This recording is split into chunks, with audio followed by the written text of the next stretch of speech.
আল কুরআনের বাংলা অনুবাদ সূরা আল আলাহ। রহমান রহিম আল্লাহ তাআলার নামে। হে নবী, তোমার মহান প্রতিপালকের নামের পবিত্রতা ও মহিমা ঘোষণা করো, যিনি সৃষ্টিকে উল্টে তৈরি করেছেন, অতঃপর তাকে সুবিন্যস্ত করেছেন। তিনি সব কিছুর পরিমাণ নির্ধারণ করে দিয়েছেন, অতঃপর তিনি সবাইকে তাদের পথ বাতলে দিয়েছেন।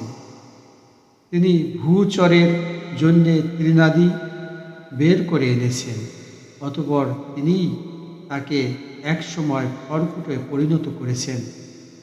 আমি যে ওহী পাঠাবো তা আমিই তোমাকে পড়িয়ে তোমার অন্তরে গেঁথে দেব, অতঃপর তুমি আর তা ভুলবে না।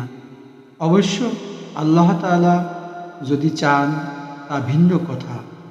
তিনি প্রকাশ্য বিষয় জানেন গোপন বিষয়ও।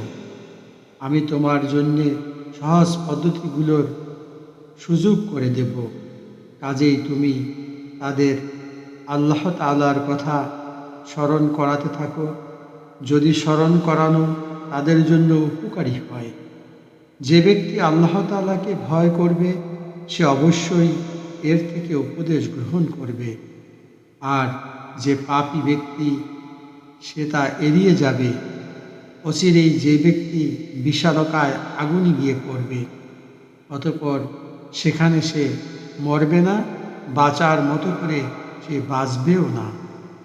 যে ব্যক্তি হেদায়েতের আলোকে নিজের জীবন পরিশুদ্ধ করে নিয়েছে সে অবশ্যই সফলকাম হয়েছে, এবং সে নিজের মালিকের নাম স্মরণ করল, অতঃপর নামাজ আদায় করল। কিন্তু তোমরা তো হামেশাই দুনিয়ার জীবনকে আখিরাতের উপর প্রাধান্য দিয়ে থাকো, অথচ আখিরাতের জীবনই হচ্ছে উৎকৃষ্ট ও স্থায়ী।